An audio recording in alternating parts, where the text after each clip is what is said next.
All right, we are live. Happy Monday, everybody. Welcome to Drag List Live, where we get to bench race with the world's top drag racers. And tonight, I really mean that, because joining us tonight is the great Robbie Vandergriff, one of the original pioneers of pro mod and quick door slammer racing.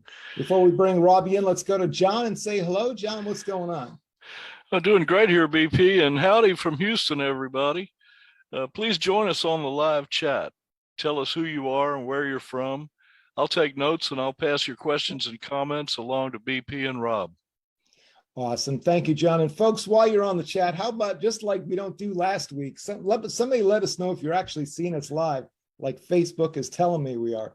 I don't want to do a restart. That's like back in the old days, you had to do a restart on the drag strip. So ladies and gentlemen, without further ado, let's bring him in. Rob Vandergriff, welcome to the show. Oh, thanks, Bill. I'm looking forward to tonight. We're going to talk about a lot of fun things. Man, we go way back. There's not a lot of folks I've known in drag racing for more than 30 years, but you're one of them. We think we got to meet either at Budds Creek or Indy in 1986. I just don't remember which order the events came in, but it's so great to see you. Yeah, you too. You know, it's funny. There were so many, you and I were talking earlier, there were sso many events going on at that time. It's hard to keep up with which one we met each other at and everybody else. You know, you're telling the stories of the guys having the big, after the Indy thing, having the big meeting, and it's kind of cool to listen to those stories from another perspective. I was there, but interesting from another perspective. I always feel like I fill in. I forget pieces. I don't have my memory of it, and then someone will say, "Yeah, but what about this?" Oh, yeah, and then he comes right back to you, right? I think that's the cool thing about Facebook is, you know, we were doing it, but there's so many things that other people were watching, you know, and they'll remind you of that event that happened or that thing that happened between somebody, and then you kind of recall it too, and it stirs the other memories too. Right. So amazing. Well, let's get to talking about it. So we got some of the cars up. I may adjust this photo. I cut your head off there a bit on the background, but that's as John let me mess with the poster a bit when I should have let the pro do it. But we'll get back into it. They can see you live and just imagine your head up there, and we'll get the better poster out. But tell us about you getting started, because quick door slammer racing has been in your blood since day one, right? Oh, yeah. It's kind of interesting. You know, I was telling you earlier, my dad actually dirt track raced. So I had only been a dirt track racer. I'd never been to a drag race. And they had a modified event at one of our local tracks. And I went there, and I'll never forget that, you know, the round track cars they would turn 7,000 RPM. Well, these cars were turning 9,000 and 10,000 RPM. And I still remember, and you know, when you hear, it's almost like the first time you hear a Top Fuel car, right? You never forget. I was at Atlanta the first time I heard Top Fuelers, but when you hear a car, a small block Chevrolet turning 9,000 or 10,000, right. I mean, I was hooked immediately. And I had a '69 Camaro that was a street car. I drove back and forth to work. It was had a 350 LT1, 488 gear, and we were street racing a lot back then. And my dad was encouraging me to quit the street racing, and a local highway patrolman was very encouraging to me to do that. As a matter of fact, he parked right outside where we turned into our drive and told all my buddies if he sees the car out one more time, he's going to drag it in. So that started and prompted my drag racing career. We took that out the street and started. It was like 1190 car. It was a four-speed car. That's a solid car back then. I was. We started off, Bill, on a 3/10 Pro Touring. Okay. So they didn't have, you know, bracket racing. That's when it started. So you know, I was a young guy, and all those guys would actually do a burnout and back into the lot because we had the big 15-inch Wilson tires, and you could not red light unless if you saw amber. There's no way on a 3/10 Sprint you can red light. Nobody's reactions and their cars were not reacting that good. Right. So that was a lot of fun. But I got taught a lot of lessons by really good drivers early, you know, because those guys were smarter and sharper than I was. Yeah. You started at good old Brainerd Optimus Dragway down there, didn't? Is that where you raced? We raced at 411, and we used to race super gas, and Brainerd was like the closest racetrack that was an NHRA facility. And you know, we were talking earlier, you know, we decided we raced super gas down. They had a 640 heads up class that they ran, and I was so we were kind of, you know, even though it was a index class, it was still Pro Tree. And we go down there and race. And I was telling you earlier that we went to our first national event in 1983. We went to the Southern Nationals in Commerce, and we were, which is the ironically, the first time I ever went to in 77, the first time I went to a NHRA event and saw Top Fuels, I'll never forget those were the days that, remember, they pushed them from the top end. Do you remember that? Yeah. Yeah. Okay. They pushed them off and they'd crank, they'd start cranking about the time they got in front of the stands. So then they'd crisscross and come back and, Right. do the burnout. But we went down and qualified. We had a little Monza with a Lenco in it. And we went down and disconnected the secondary on it and qualified number one, ran a 990. And then we drove to Brainerd and raced and won, and then came back that night. I guess we couldn't figure out how far. Commerce was supposed to be Atlanta, but it's not Atlanta. No.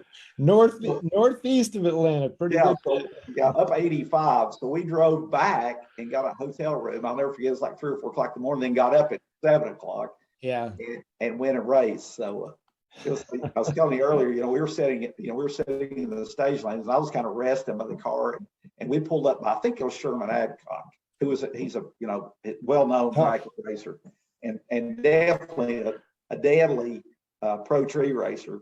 And some lady walks by and says, I feel sorry for the poor kid that's got to run, Sherman. And I'm like, I said, it kind of pissed me off, and I'm like, you know what? I feel sorry for him. So we went 7 rounds and ran Deep Buckner in the finals. Now, Deep, think about it. So these guys were all automatic cars. Deep had a stick shifted 5-speed, and I had a 4-speed Lincoln. Wow. So 2 collector cars in the finals at Super Gas. Wore them out. So so we won it and won the trophy. I'll never forget, how everything goes right. We're sitting in traffic, leaving the track, and we've got the Wally sitting between us in the buckled in. None of us were buckled in, but the Wally was buckled. and we weren't paying attention, and we let the truck roll back, and it hit a guy's car that was behind us. Oh, no. And we're thinking, oh my gosh, this guy gets out and he starts apologizing. He said, I was trying to get out of your way. And I'm like, we hit him, okay, but he's apologizing. But that's when everything, in drag racing, it goes one of ways. I think that, It either goes your way or it doesn't. And, and when it goes your way, it goes in a big way. When it doesn't, it goes in a big way. Right? Yeah. So anyway, that's awesome. HR. There is no easy rounds in NHRA Super Gas, especially all them fellas down south there. Atlanta is. Yeah. Well, we got, what was funny is you had to qualify. You had to build so many points. You had to run divisionals. Right. So we would go get beat first round, go get beat somewhere else first round, but we were getting points enough that we got to run Atlanta. That was our goal to run an NHRA event. And I remember when we just got the acceptance to it, we thought we'd already won because we were doing national events. You're in the pits. I can remember Gartlett's was there. I'll never forget this. And on his trailer door, he had all the things that cause tire shake. Okay, like on one side, like written in a Sharpie. Okay, on the other side, he had all the excuses for losing. Okay. And Gartlett's he didn't mince any words. So I just thought, that was the kind of stuff you saw back then. Yeah. It was a different era. It was awesome though. Yeah, it was awesome. Tell us about let me take a look through 808. Let's check with John real quick before we get into the faster door slammer cars. John, who's out there? I assume they're hearing us, which sounds good. Yes, sir. We have people here from coast to coast right now, and a lot of people just showing up and saying hello, and exchanging how are you doing and so forth. We have Randy Johnston says happy Monday from Cameron Park, California. Thomas Warren says hi team from Chambersburg, Pennsylvania. Rich Panicaro says hello from New Jersey. Bill Giroux says hi guys. Bill McCurdy is up in Kalamazoo, Michigan, and he said good evening. Glenn Fisher and Jay Radabaugh made a couple of posts, and I'm not sure, I wasn't probably paying as much attention to what y'all were saying as I was to the chat board. But Glenn Fisher says, good evening, everyone. I too went to the Dirt Ducks before the Drags, but went to York US 30 in 1965 to see the Little Red Wagon, and I've been hooked ever since. And Jay Radabaugh says, I know where I met him, Norwalk, Ohio Dragway. I was traveling with the Thunderbirds in Toledo. I remember that. Yeah, he says, I knew that event was going on and went there just to meet him. I hope he is still my friend, and I am very pleasantly surprised to see this tonight. It I says, tell John I still have the posters he got signed of the Thunderbirds in my garage that he got signed. Awesome. So Thank you, Jay. yeah, I remember for him. He's awesome. Hey, Jay. Yeah, man. He said, please tell him hello from me and that I am watching. He took me to Eagle Racing when I was in Knoxville with the team. I remember that. Awesome. Well, welcome, everybody. Glad to have you here. Yeah, definitely. And Terry Fowler says, thanks for sharing. I love drag racing from Fulton, Mississippi. And Pete Mariello's here. He says, hello from Los Angeles. Howdy, Pete. Our funny car racer. Yeah, I think we're caught up on this for the moment. All right, cool. Well, get your questions ready. So you keep on going. Let's talk about when you started, running the Top Sportsman. Sort of, how did you get picked up with the Jim Bryant team in the first place? How did that work? So we were racing locally, and Jim always, Jim's a super big car enthusiast. I mean, he's still building cars. He's 80 years old, still building cars. Okay, and he had Thundercraft boats then, so we all knew Jim, and he always had some really nice cars. He actually had a second gen Camaro that Jags built for him that had like a 572 with a Lenco street car. Okay. So he had called me one day and asked me to come over. He's trying to get his sons interested, who never were interested in drag racing. Okay. Right. So I went and took one of his sons for a ride, and I think that was the worst thing I ever did, because it was one of the little back road, Tennessee back roads, and we were flying back down through there, and his son looked over at me and said, you're crazy. I said, Jim, I think I did more damage than good. Anyway, fast forward a few years later, and I wasn't racing. I quit racing. I ran up, my sponsors kind of quit, and I didn't have enough money to do it. And I'm starting a family, got married, started a family. And I'd heard through the grapevine that Jim was building the white 57. Okay. And the background story of that is, so he had a partner in the boat business that ran the ASA asphalt modifieds, right? And they were in a shop that one side of the shop was the brown trout, the modified shop, and the other side, Jim literally took two I-beams, because he's a fiberglass guy, right? He starts building this 57 mold, and they just his partners laughs at him, and all the other guys are, because his partner Randall Bird had this. I mean, he had top shelf everything. Okay, they had uniforms. And Jim's over there building a fiberglass 57 Chevrolet, and Randall's laughing like, the guys are like, "Well, you're building a 57 Chevrolet?" He said, "Yeah." He said, "I am." So he got, he got the body done. Took the body to, contacted Ken Hoger in Joliet, Illinois, and took it up there and had the chassis built. Okay. Now, and I didn't know any of this. Okay. Yeah. So we were at Bristol. It was right after Lee Shepard got killed. I'll never forget this. Okay. I went up there, and they had, I can't remember who was the first driver after Lee. Anyway, do you remember the first driver after Lee Shepard? It was the tall, skinny guy. What was it that rode for years? Anyway, he was there, and I'm standing there looking at the car, and Lee Shepard was all, if you're a drag racer. I mean, Bruce Allen. You mean who raced that? Okay, yeah, Bruce Allen. But I'm standing. I mean, Lee Shepard was like, as a driver, he was a driver's hero. He's the constant professional. They won IHRA, and they won both championships one year, right? Right.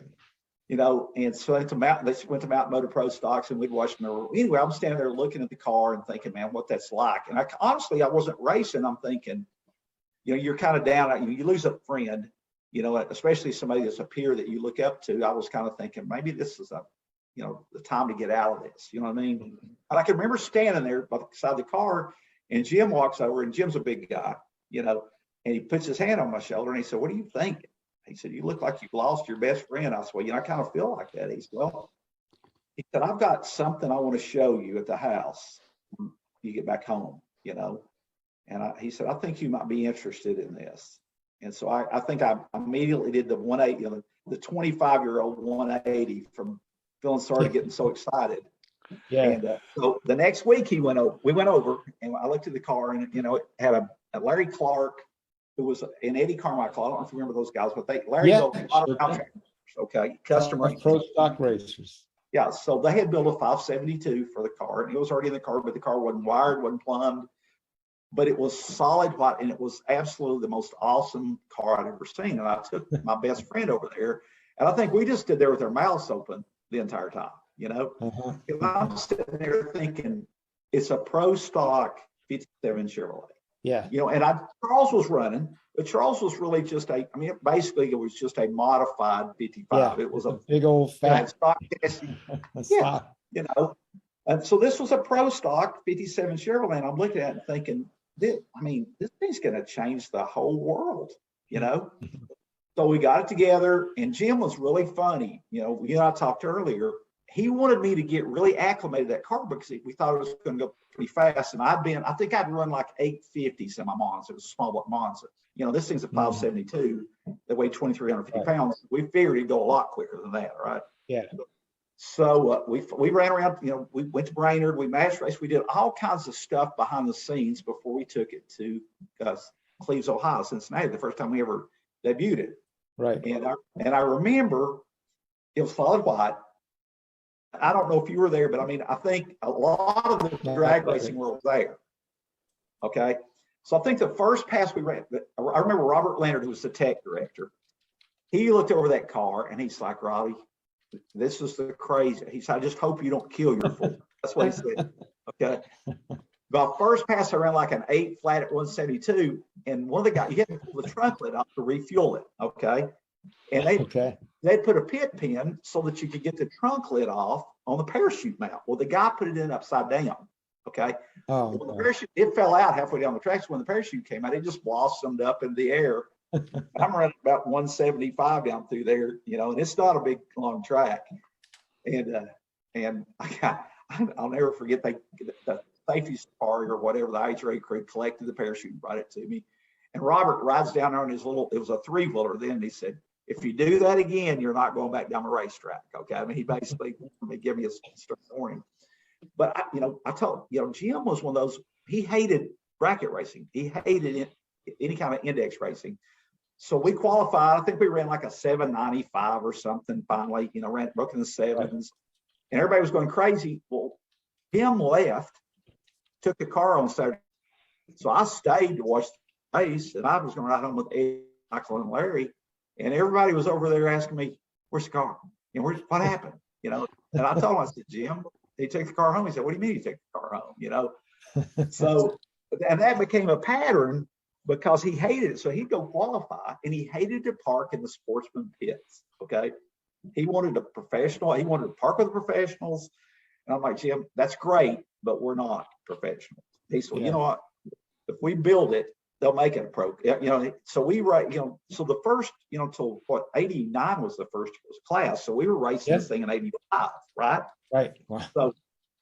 So he was, he was just, he couldn't stand it. So we were racing everywhere. And so we went to, we got hooked up with Mike Ferns. We ran I think we ran 770s finally with the National Gas rated. We were match racing Charles all over. We raced Charles Carpenter 100 times a year, right? Everywhere. That was before Norm and Christine for those things came out. So it was just me and Charles.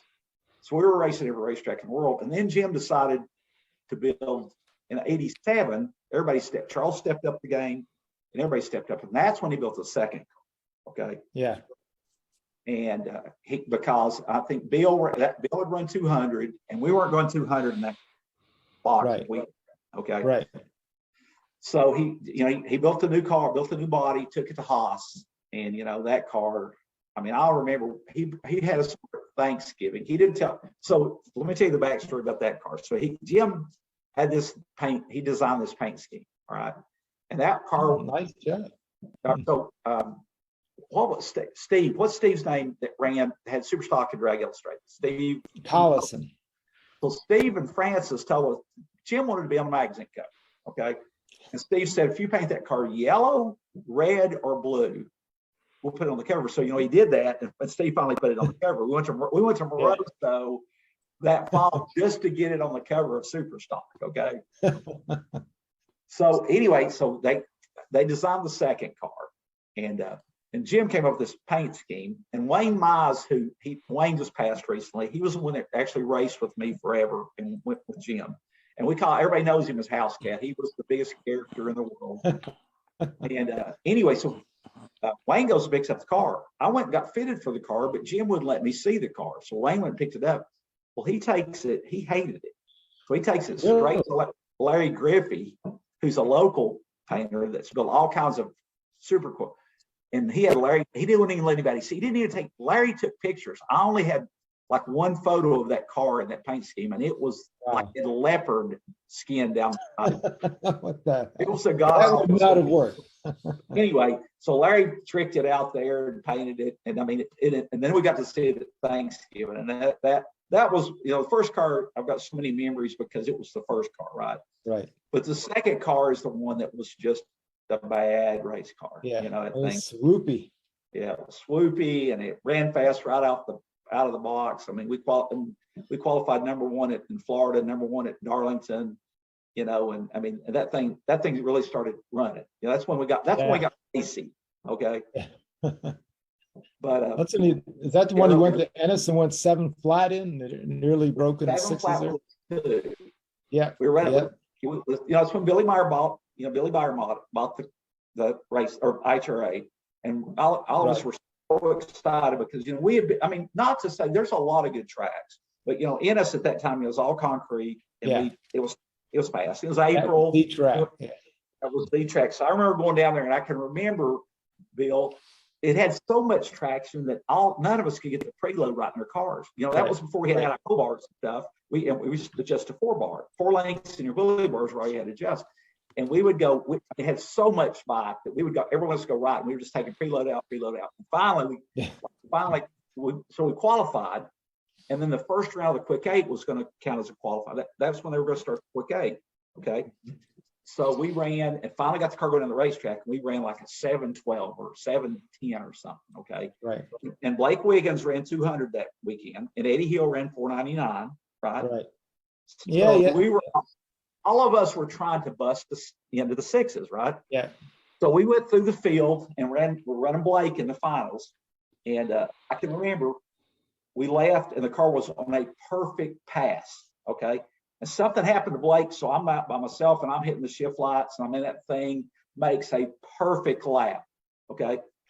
And I pull the chutes, and I'm down there at the end of the racetrack in the dark, throwing the shit, and nobody's coming. Blake turns off early. Okay. So I'm down there by myself, and I can hear the crowd screaming, and everybody's screaming. And I'm thinking, okay, you didn't have radios, right? Yeah. So finally, like 10 minutes later, Miles comes down there on the 3-wheeler, and he's got the time slip, and he said, well, you missed about 3 thousandths. I said, you've got to be kidding me. He said, no, we ran a 7.002 at 199.89. So I missed both ends, right? And then it rained out Sunday. So, so there's that story. I got that ET on the list, though. That's fantastic. That was a cool thing leading up to that thing, but us getting to go to race that. And I feel so sorry. Billy Meyer, every race got rained out, and we're standing at Rockingham. Unbelievable. We went to Rockingham. It's a beautiful, I'm talking Chamber of Commerce perfect day. And the crowd, it's Saturday evening, the crowd, you can get another person in there. We're standing everywhere. And I never forget, one of the funny cars does a burnout, and it's one of the local legends. I'm not going to mention his name. And he's backing up, and he blips the throttle, and the car swings around and catches the tree and starts pulling the cabling. Now, I'm standing right beside Billy Meyer, and I swear that's when it was over. He's like, and they could. The guys were up in the towers holding all the equipment because it's trying to pull it out of the tower. Pull it out. I'm like, oh my! And I mean, I've never seen a more dejected man in my life. Oh, I'll bet. That's why I didn't go work. Todd Mack asked me if I'd go work for the IHRA, and I thought about the Billy Meyer years, and I said, I love you, brother, but 2 years, if you get that kind of rain or whatever, you're out. And sure enough, they didn't last that long. What's so sad is he really, you don't realize how much money goes in. I mean, I was young. We realized how much money it took us to go, but put a national event on in the market and the things he was doing. Right. He spent a ton of money, and every Sunday got rained out. And it's just because there's no, it's basically what could have been, right? Yeah, right. So. Well, let's go to John and see what the folks out there in chat are saying. John, who's out there? Oh, we're having fun in here tonight, y'all. Big Al Liebman says, "Hey, Rob." Tell Al I said hello. And Ricky Gore says, "Hello, everybody." Lisa Fletcher checked in. Hello from Lisa and Dale. Howdy. Mike McConnell has a question that I was going to ask you, so I'm going to ask you Mike's question. He would love to know if that last Pro Mod body is still available. Yeah. Tim McCamus bought the mold from us. Okay. So if you look, Tim, of course, NHRA and IHRA both would not allow that front end to be used because it was too swoopy. So Tim completely redesigned it to make it look like a 57. Okay. And that's the one that's like on the backdrop, you can see that car that there's only like 1 or 2 cars that have that front end because they wouldn't allow it. But that car is still being run. It's somewhere, it was in Mississippi, and I think now it's in the Midwest. It's got a blower on it. Okay. Wow. So the second car is that's the car that Tom Newbert drives in the 470 heads up. Think about it. So that thing was built in 88. Okay.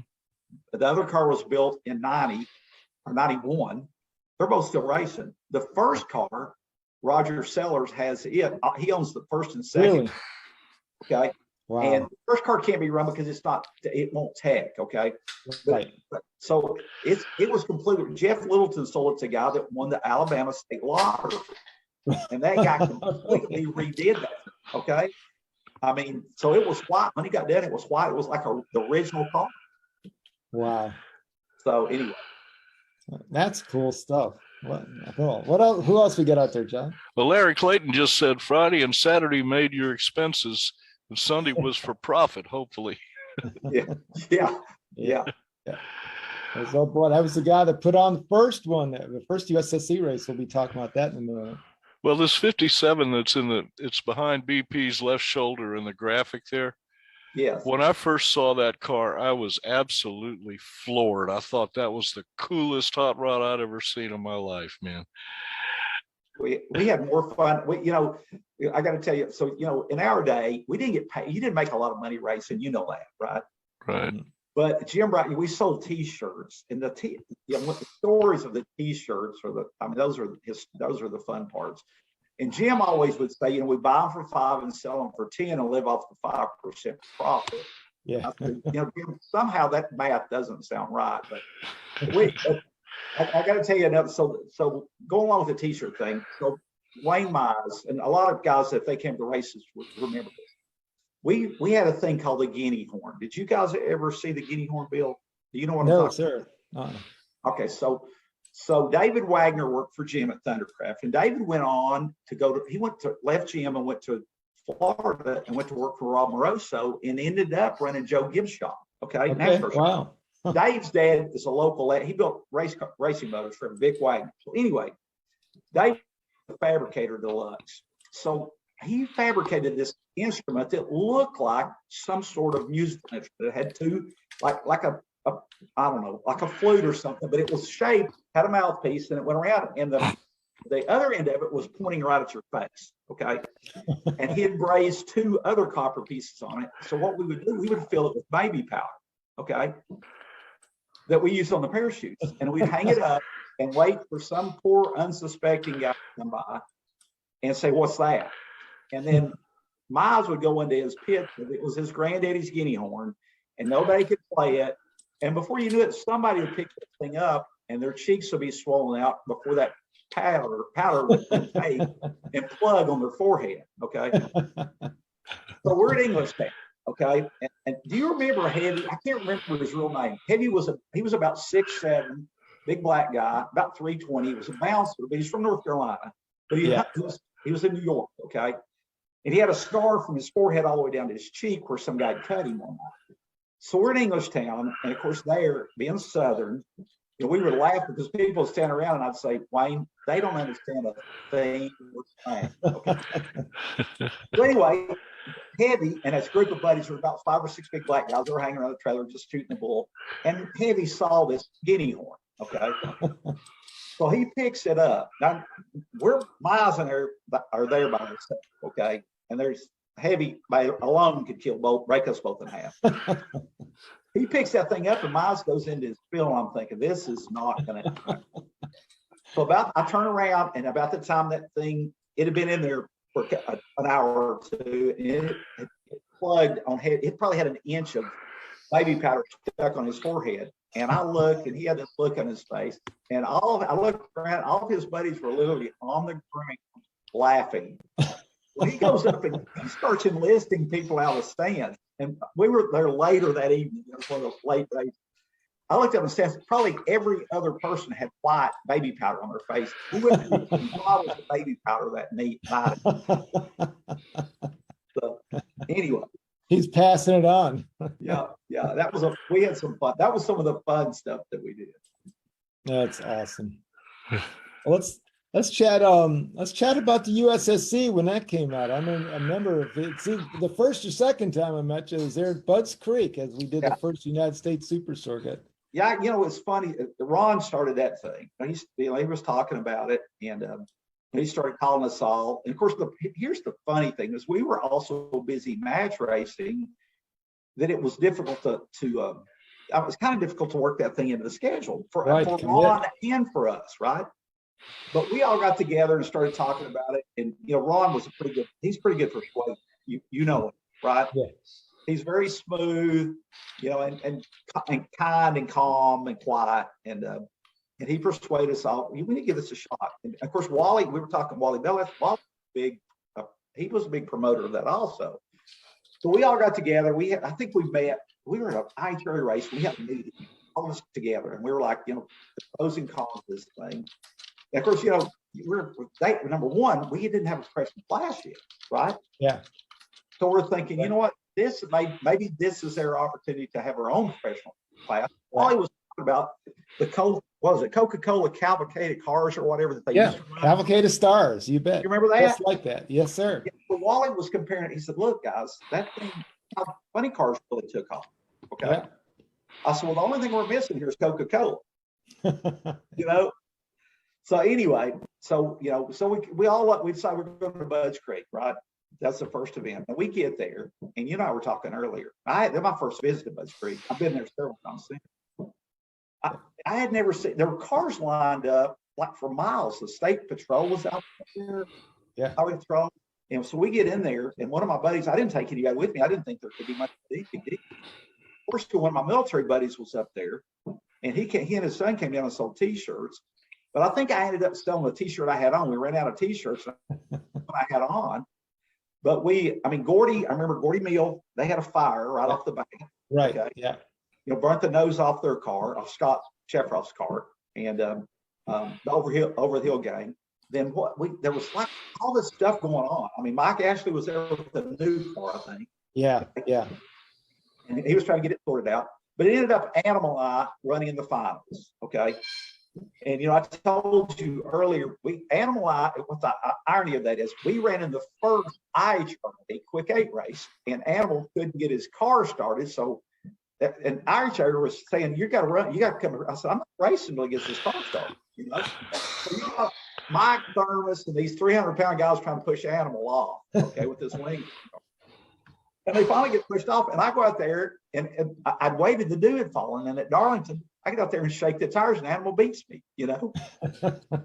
So I paid him back there at the USSC race and put it on him in the finals. And he always talks about that. He always throws the Darlington race in before he talks. That's right, of course. You got to even which I don't blame him. Okay, but we were talking earlier too. Those guys were bigger than life. Those guys. When you get to know Animal, that guy. He's at Indy 500. He's like the bear intellectual alignment guy. Okay. Yeah. He aligned Indy 500 cars for 25 years, right? Right. So, all these guys that race an Animal had the wildest get up. He had the tops that flop open, and he'd have some wild hair. Pink flamingos pink flamingos, but just so much fun to race with those, all that group. That was awesome. And then we all on no sleep went up to New Jersey the next day. Oh yeah. We drove. We were talking about that. We drive up there and get there about 3 or 4 o'clock in the morning. Then of course Mike beats me in the finals there and runs 211 miles an hour. Yeah. And I'm like, Jimmy, Chris, we kind of bypassed like the 205 and just went on. I was in the other lane when he ran that. And I ran like 190, and I'm like, I don't know what it's like a jet rocket. Yeah. So that, he was just a kid. He had that old Thunderbird race, and he finally got that Haas car. That thing was bad. Yeah. So, now his kid's racing Top Fuel. If you can Mike, I'm always congratulate him. I mean, I think it's awesome. Yeah. Him and Mindy just celebrated their 30th anniversary. So happy anniversary, kid. Happy anniversary, guys. John, what do you got, brother? Well, we have a couple of significant comments on the chat board, and I thought I'd go ahead and bring those up if it's okay. Kyle Seymour said, please have him tell the story of having trouble based on his car owner registering him and filling out Robbie's occupation. That's not really, I didn't think we were going to talk about that. Well, that's the first time I got called into Billy Meyer's office, okay? Do you know this story, Bill? I don't, no, sir. All right, so my buddy Jim Bryant, the jokester, puts down my occupation as a male stripper. Okay? So Billy Meyer calls me, he calls me and he says, we're trying to create this professional organization. And, you may or may not be a male stripper, but we're not going to put that, this is the car announce and promote. So I got a good rear end chewing from Billy Meyer over that thing. His track, it was Glenn something. Glenn was his track operator. Glenn thought it was the funny. Billy was. An Angel was it down there? That's funny. So anyway, that was a lot of fun. Get my introduction to Billy Meyer. What else you got, John? Well, Glenn Fisher asked me to ask you, what do you think of the modern day pro mods? I think they're the coolest things ever. I mean, one of my buddies, Dave Mundy, is still, he's racing. He's got a beautiful shop. He's got a guy he's hooked up with. And I mean, I went over there and watched him. He's got one of those big 6,000 horsepower chassis dynos, and watched that thing, twin turbo car, make 4,920 horsepower. And David said, rear wheel horsepower. Okay. I got the video. And he asked me, he said, what do you think about that? We had basically 2,000 horsepower. Okay. So I can say one thing. If you can get that thing down the racetrack, I can't wait to see it, but that's old top fuel numbers, Yeah. It's all, it's all experimental. You don't really know. No, 11,000. But he told me, he's tried everywhere in the world to get me to drive on those things. And I said, Dave, you just don't step into one. It's been a while, and I raced every weekend through sportsman ranks, through Pro Modified. But when you stop, it doesn't take long before that thing goes by a lot quicker, than your mind is really ready for. It takes you a while to catch up, They are going, the Outlaws are going 530s at 270 now in the Outlaws, 275. It's just it's so crazy. I think that probably, Jim loved the turbos. I remember, I don't know if you guys remember when Buddy Ingersoll came to Rocky, you bet. First. And I'll never forget, I watched him shake the tires. He was running Glidden, okay, in qualifying. He shook the tires, let off of it, and caught Glidden. And IHRA said it was a fluke. He ran like 196 or something, okay? Yeah. He caught Glidden, right, at the top end. Right. And then at Bristol, he's number one qualifier. And, you go to his trailer, I'll never forget this. Those little V6 motors, they hit them stacked like corkwood, but they look the size of like a cylinder head off a big block, right? Yeah. Yeah. But that's when I thought, what? That was mechanical. That was not, that was mechanically, and I'm thinking, right. Wow. And now you're seeing these things, and it's just amazing, the technology. I bought just a side note, I worked on old cars. I got hot rods, and I had a car shop. That's what we did. We repaired cars all our life. And I worked around these things. So I bought me a 2018 Z06 because I wanted to, I have old cars, that I spent a lot of money on trying to make them run like new cars, Mm-hmm. That's the most amazing. That thing's the most amazing thing I've ever seen in my life. So these new Pro Modifieds have all that technology with all this power. And it's just an amazing thing, but it's scary amazing too. Right. Yeah. It's funny, like it's like the USSC when you guys came out, Kepner and I and others were talking at the time. It was like funny cars. You know, it was like 69 Aero when funny cars came out. And then sure enough, it progressed almost towards like, nitro funny cars, where now they're more swoopy, that's all high tech. It's pretty crazy. Everybody wants the old cars to come back, but the reality, the reason they have all the new cars is because the aerodynamics. They run 220 miles an hour in the 8th mile. They're crazy. I was at Budds Creek and I announced there through 02 after, those days. But I remember when Kenny Tripp, remember the Bad Medicine Willies? Oh, yeah. Pretty silver. Yeah. He brought that, or somebody bought that. One of the local guys at Budds Creek bought that and brought that out. And it was up against a relatively modern, like early 2000s Pro Mod. And it was like night and day. It looked like a little fat beetle sitting next to this long swoopy thing. Oh, yeah. And that was then. It was a whole different category of cars. Yeah, it's just, you can't, there's just, aerodynamics play such a big part. It's funny, I was watching a video of a guy, and my Z06 will run 200 miles an hour, okay? It'll go up to 180 in no time. But the last 20 miles an hour, because it's got so much downforce because of the wing, and we never thought about it. We were doing backyard, imagine us designing aerodynamics. Bill, all of something that we knew nothing about wind tunnel aerodynamics. Yeah. We found out when it spun out in high gear that you could put some more wing in it, right? Yeah. And that's Ashley's car, probably what it went 211. It had the refrigerator front cover as a back on it as a wing. Yeah. The thing was about that big. Yeah, but it was, that thing though was, it was a contemporary car. Yeah, so, relatively speaking, for sure.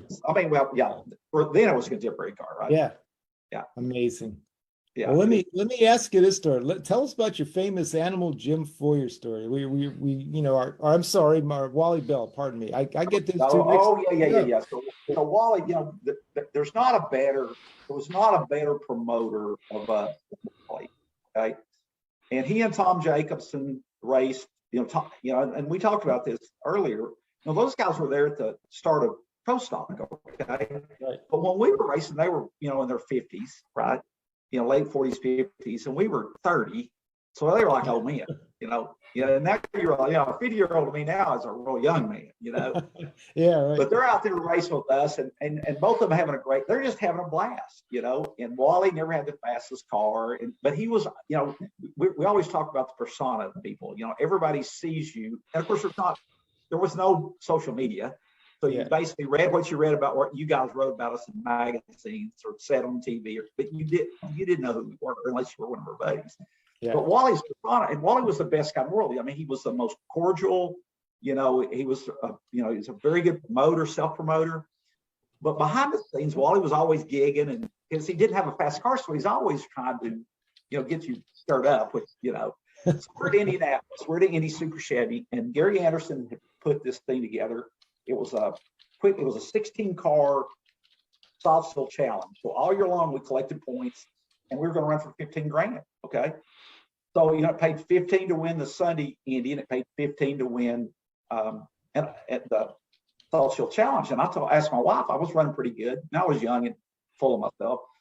And I told my wife, I said, I've been wanting one of those new little Chevrolet Blazers. I had a little Nissan truck, and I wanted a Chevrolet Blazer. I said, if I win both those races, can I buy me a truck, a Blazer? She said, if you win both of those races, let me be specific. If you win both of those races, you can have it. Okay. So we qualified number one. The Petersons had brought the new Chevelle out. There was all these new cars. Yeah. Everybody was there. Andy then in 91 was like the U.S. Nationals. Yeah. They were huge. Okay. Right. I can remember the top end, turn off the top end and get interviewed. And there were cars and people all the way down at the very end of the racetrack, So anyway, so I qualified number one. We were kind of testing and tuning on Friday. Saturday morning, we're going to start qualifying, and we're going to start qualifying with the first round of the soft still challenge. So we get ready to pull the car out. Well, the rear end's locked up. Okay, right off the bat, the rear end's locked up. So we're hustling, and we'd surfaced the clutch on the thing because I put several passes on it, and I forgot to burn in the clutch. Forgot to seat the clutch in. Just put a little pressure, just rev it up, a little pressure, just get things seated in. And I'm buckled in, pull into the bleach box, and that when I let the clutch out, the tires weren't hardly even turned up, and I'm like, oh my gosh. And I'm racing Wally, and Wally's been back there, and he's told me before I kind of ahead of myself, but we're sitting there in the staging lanes, and Wally said, and I can't, it's something to the effect that that I'm getting ready to put that pretty little 57 Chevrolet on the trailer. And he just, he puts his helmet on and ducks into his car. Okay. And you know how something, the people are, they're messing all the time. And I'm thinking, Wally's serious. I mean, he's ready. Okay. So we do our burnouts. I pull up the start line. I'm thinking, this is not going to be pretty. Okay. So we leave, and Wally's probably out on me 3 or 4 cars. Okay. So fine, I get it in second gear, and the clutch starts coming in, and I'm third gear, and Wally's still out there. So by third, okay. And I bet I catch him at about 1,315 feet. I blew by him. I ran like 206, and Wally, I mean, he was that Camaro was out there. I'm watching that thing, and I'm thinking, oh my, this is going to be, because it's Wally. It's going to be the story that he tells everybody the rest of his life. I'm going to be his story, and that's not a good thing. Wally. Okay. So we get out there in the racetrack, and I said, Wally, you just about did exactly what you told me you were going to do, and that probably is one of the best races. And the bad thing is, I'm sitting in the car. I'm not really pulling for Wally, but I'm thinking this is going to be Wally's. Everybody needs that moment, right? Yeah, right. And I just hated it was going to be against me. He was great though. He grabbed by the throat. Rob, I'm going to have to put you on the trailer today. I don't want to embarrass you in front of all these people. That's what I'm going to embarrass you in front of all these fans, all your family and everybody. I'm like, your sponsor, and I'm like, and it's his right. It's our sponsor's right. Yeah. So, I'm like, oh, this is. Did you end up getting your blazer actually? But that's why we have so many good Wallies, the road stories, and all of us. And we had more fun. I was telling you earlier, Bill. We competed, and I think I'm sure the guys are the same now, but we were really like family. We raced so many times. We were racing 45, 50 times a year. 2 or 3 times a night or a week, and match racing each other. And we were having the time of our life. We didn't even know how much we were working so hard, but we didn't even know how much fun we had. Yeah. Unbelievable. Great stuff. Well, let's ask John, have we got any final questions for Robbie out there in the chat? Yeah, we have 2 more comments. Bobby Frizzell said the yellow 57 is absolutely gorgeous. He loves it, and I agree. And Rich Panacaro says that he bought 2 of the models of the 57 and made one into Tony Christensen's. Yes, yes, Tony just passed this year. You and I were talking earlier. We've lost so many good racers this year, and you and I were talking. I know that goes with the turf because we're getting that age. But boy, it's just hard to. You miss little storytelling. You miss their stories. I got a great story about we've had some interesting events happen, but Christensen always, he came out, and I guess that was the NSRA stuff. Is that what they were running? Yeah, it was kind of street racer stuff. It was the predecessor of all the small tire stuff, wasn't it? That's right. Where all that stuff started. So you had that going on, and I think that's when I kind of realized that you had this legit deal going on. You had NHRA and IHRA, but there was this underground racing that was always popular. And I got introduced to that at Englishtown, okay?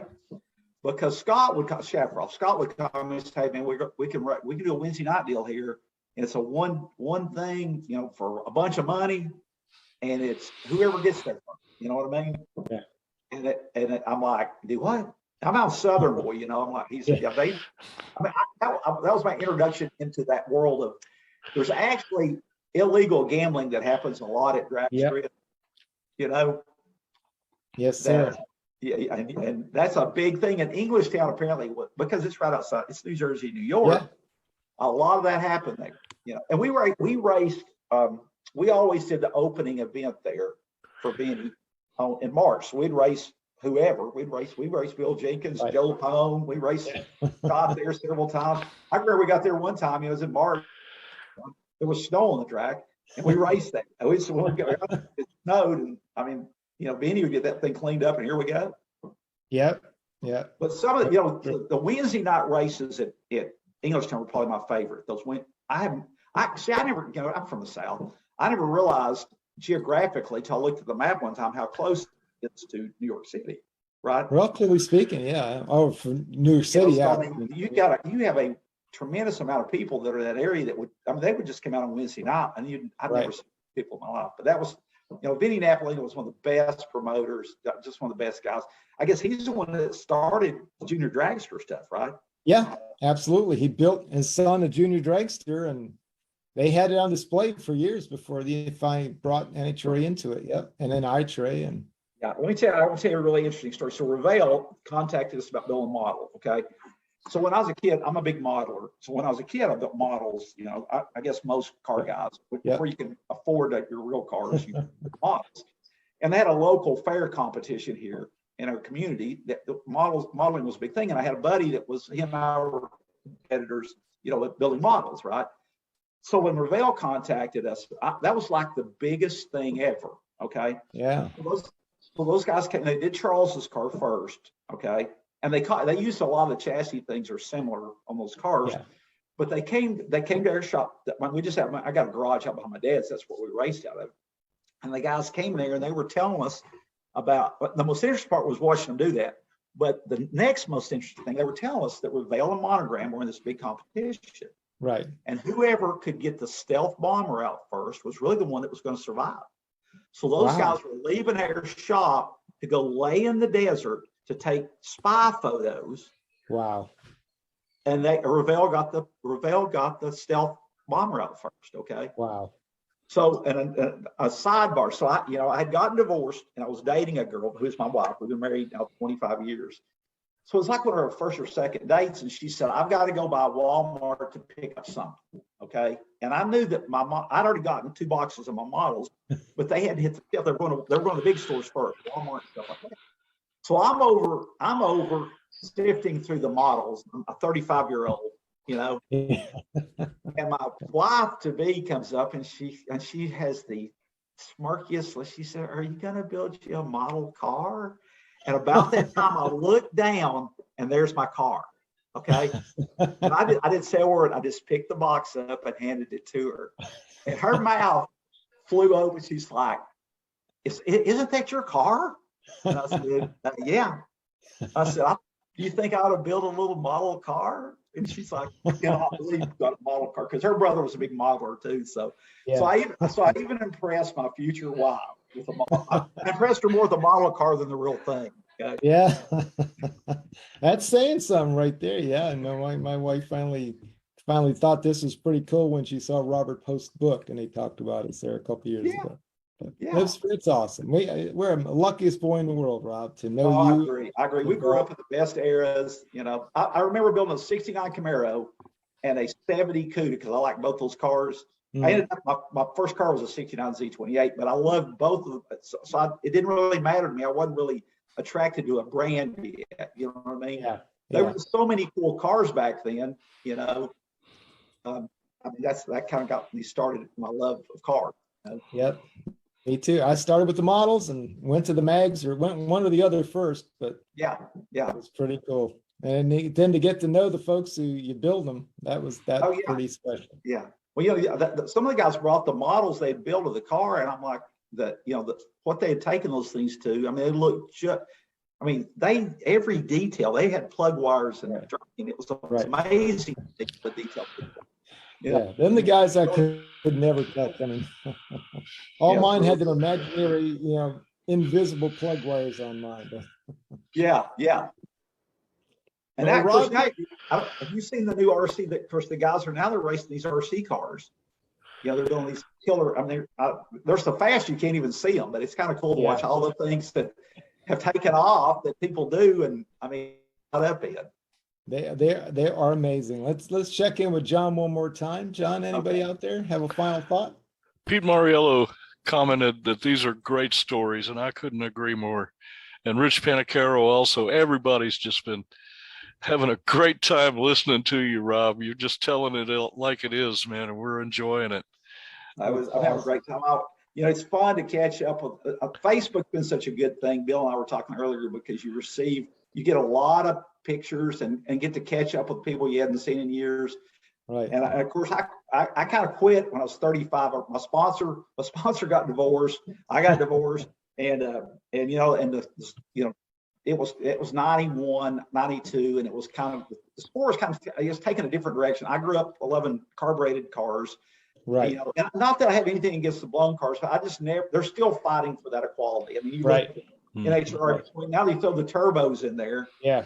And still trying to figure out chargers.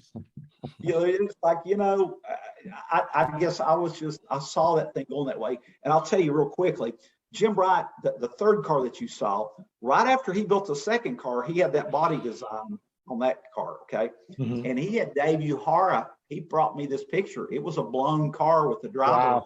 Wow. And then that's what Scotty ended up doing with Illumina. But this was in as soon as in 88, when he showed me by Christmas, he already had this drawing and he was already getting ready to get debut. He said, that's where it's going. Fuel car tires, blower. And I said, I am not driving that damn thing. So, now, little did I know that's what that turned into. Scotty's Lumina is pretty much a funny car, wasn't it? Oh, yeah. I mean, it was just, when I saw it, I went to the banquet and saw it, I said, I had a picture of Jim rendering Jim had shown me of that car I'm like, good. Wow. But, Jim was probably the most impressive because he could see, he foresaw how these things went, and he was probably the biggest advocate and helped me more. I mean, I was just a racer, but Jim Bryant was really the guy that was behind the scenes. And of course, I had great people, the Eagle Bunch, Mike Hedgecock and his son, all these people that helped me that I could not have done it without, Right. Great horsepower. Yeah.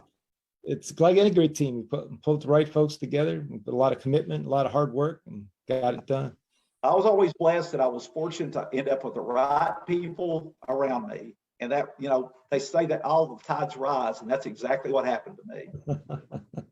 Well, you did a little something on the track too. Rob Vandergriff, one of the early winners, the owner pioneers. I'd love to get you back on here. Can you come back on and chat with us one of these months? Oh, absolutely. Absolutely. I'd love to do it. We had a great time. I can't believe how quickly it went by. It always does. Yeah, it always does. And I knew it would, but we'll let's say farewell to you tonight. And can folks follow you on Facebook or anywhere? Do you have a presence online? Well, really, I've got my own personal site. I mean, I'm on Facebook. So if you hit me up, I've got about 3,500 friends. My wife, that's enough. So there's never enough friends. So you can't have too many friends. Yeah, that's right. Well, Facebook says you can only have 5,000. I've hit that limit. Well, I think I could easily do that if I just clicked a lot of other.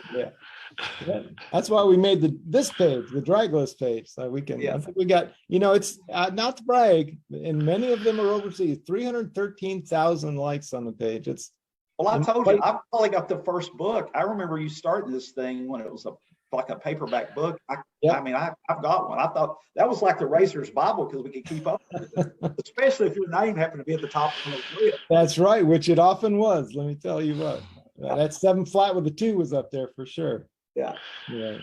Well, Rob, great to visit with you, sir. What a pleasure to see you after all these years and chat with you. And let's do it again. We got lots of Mondays. We'll do that. We'll wait till fall, early winter when everybody's cocooned in the house and do it again. Okay. Let's do that. Good deal. All right, ladies and gentlemen, the great Rob Vandergriff. Great to have you, sir. Have a great rest of your evening and a great rest of the summer. Thank you, Bill and John. I enjoyed it. Bye. All right, ladies and gentlemen, we'll say farewell to Rob and bring in John Bachman and talk about JB's take and the Racer of the Week. John, take it away, sir. Thanks, BP. My pick for Racers of the Week are Bobby Frizzell Racing from Star, South Carolina. I've been friends with Bobby for several years, and his 1963.5 Ford Galaxy Super Stock hot rod is a top competitor in the Southeast Gassers Association. I'm proud to give an update on him and his team tonight. This season has been absolutely amazing. They actually got a spread in DeVille magazine to start their season off with a bang. As for racing, not only have they committed to run the full 11-race Southeast Gassers Association schedule, but they also did the Hot Rod Power Tour and finished the long haulers with that.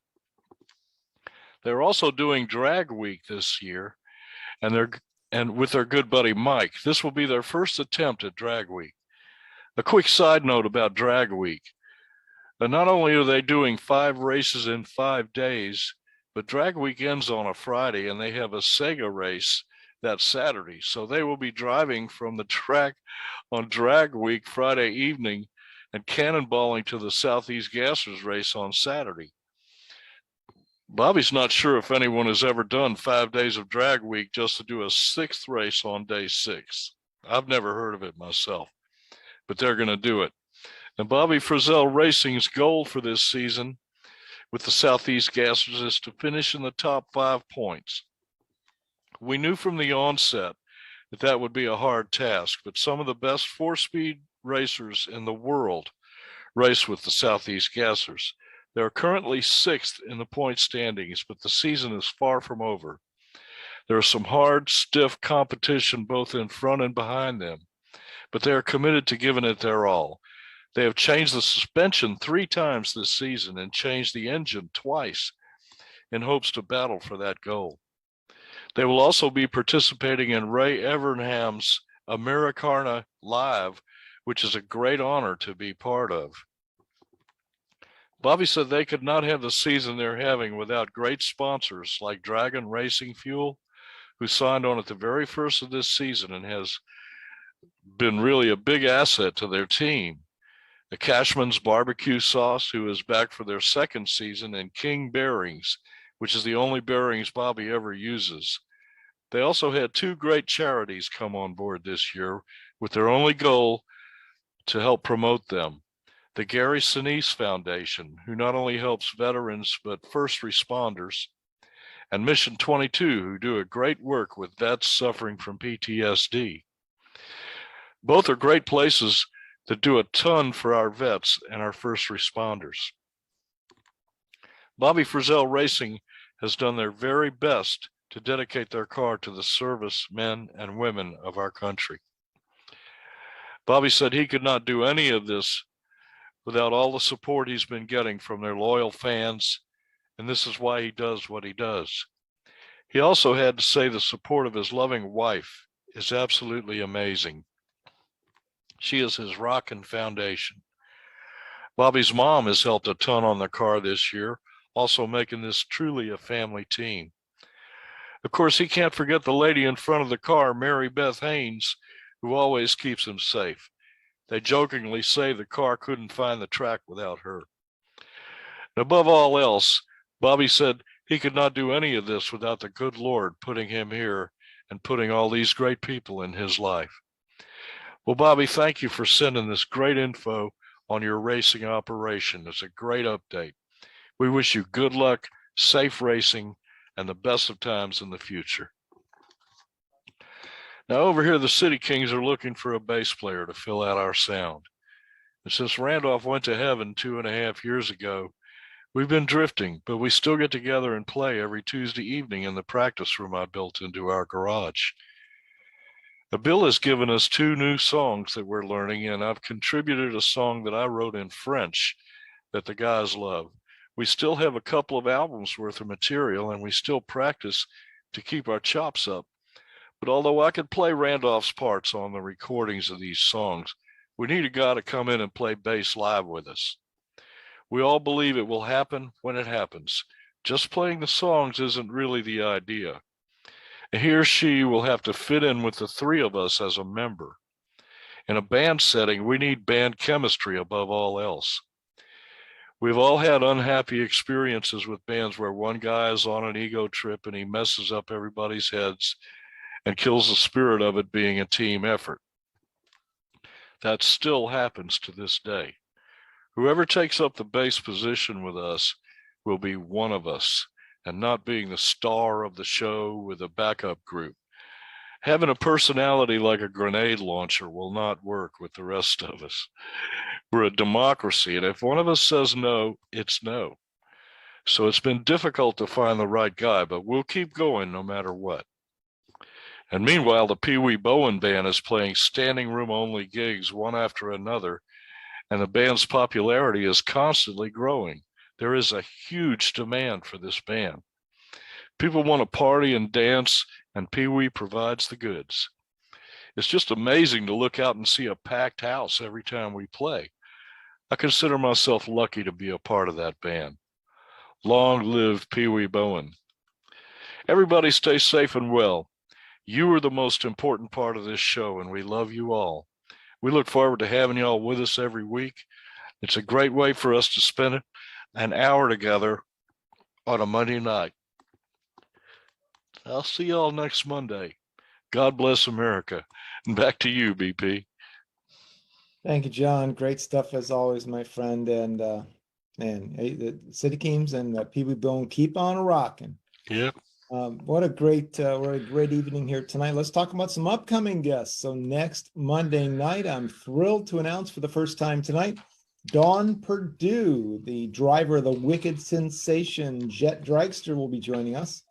Known Dawn for many, many years, seen her race all over the place. Last year at Budds Creek, the latest time, but she's really has a great social media presence. You may have seen her up on Facebook as she drives with Scott Aricha with that great orange jet dragster called Wicked Sensation all over the East Coast and neat all over the country. So Dawn Perdue is going to be joining us next Monday night. Really excited about that. And then as we've noticed or announced really for a number of weeks, finally coming up, Brian English, the leader of the Northeast Timing Association or Timing Organization. Maybe I'll get it right by the time he comes on. NITO, maybe I'll just keep saying that way. Brian English will be joining us, our former very recent Racer of the Week. And he's going to come on and tell us all about that really terrific, esteemed nostalgia event, nostalgia organization that races here on the East Coast. So that's going to wrap up August for us, folks. We will be taking off Labor Day, and then we will be coming back to you with a great series of guests for September. So that's what's coming up. And let me then go to those we lost. We have two folks that we do want to mention today. One is Frank Karstinen, is a really great guy. There's a big clutch guy who had done clutches since, been known in doing clutches since 1969. Was a part of the Performance People Company with Hayes Clutches, later part of the AFT Clutch Company, two of the biggest names in clutches and drag racing, and just by all accounts, a really wonderful person. So Frank Karstensen, passing away on the 9th of August. Also passing away on the 9th is stock eliminator racer Ed Wright, who had a number of great looking and great running cars out of the Division 5 area. Ed Wright passing away on the 9th. So our condolences to these racers and their many friends, and of course their families. Before we do our wrap, John, any final thoughts on the show tonight? Well, BP, I thought it was a stroke of genius getting Rob Vandergriff on the show, man. He was terrific. That guy, he could have his own talk show and it'd be just a big hit. But we were lucky enough to get him tonight. And I was happy to feature my friend Bobby Frizzell and his racing operation tonight. I've just had a wonderful evening. It's great to be back. And I look forward to next week. Thank you, John. Appreciate it. And Rob was great. Someone I've had the pleasure of knowing, since about 86. I think it was, I have to go look at the old calendar to see if the Budds Creek USSC race was first or if Indy was first. The US Nationals, where our old friend Ron Colson, who's now passed, he's been on the show about 3 times, but he took me under his wing and took me all around the pits at Indy to introduce me to a bunch of folks. And one of those places we went were Jim Bryant's trailer, where I met Rob Vandergriff as he was driving that car. And they must have been there on display because this was the NHRA US Nationals, but which did not feature that car, as in competition. But and of course, I got to be in the booth as we called the first USSC race with Brett Kepner, and I think Louis Bloom was there, and Animal Jim and Robbie in the final, at Budds Creek under the lights. Pretty amazing. And then the next day, Robbie in the final again. with Mike Ashley, who, you know, had a long, long history. So it's really, really wonderful friends for many, many years. And I'm proud to have known him and great to get him on tonight. So thanks to Rob. Thanks to you, sir. Another fantastic show. Appreciate it. Thanks to Danny White.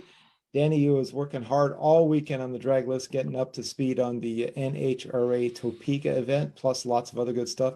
He tried to make a call yesterday. I was not able to connect. So we'll catch up with Danny here pretty soon. We want to thank Jerry Smith of Stars Radio, Patrick Reynolds of Speedway Report, and of course, our friend Jeff Gilder of Zeus Digital Marketing, Racers Reunion Radio, and Wingding TV. If you go to Wingding TV on the net, you will see many of our old Drag List Live and Racing and Rockin' shows. And Jeff and we are going to be putting them all up there. And that's gosh, what, 11, 12 years of them now. So this night is no different. Within a couple of days, you'll be able to check out Wingding TV and see this show. So remember to click the like, folks, click the share button, let your friends know we're out here, that we brought it. Robbie Vandergriff, even if you're watching this on the recording, please click those buttons for us and help spread the word. Check in on draglist.com every day to see what we got new for you, as John always says in his promos.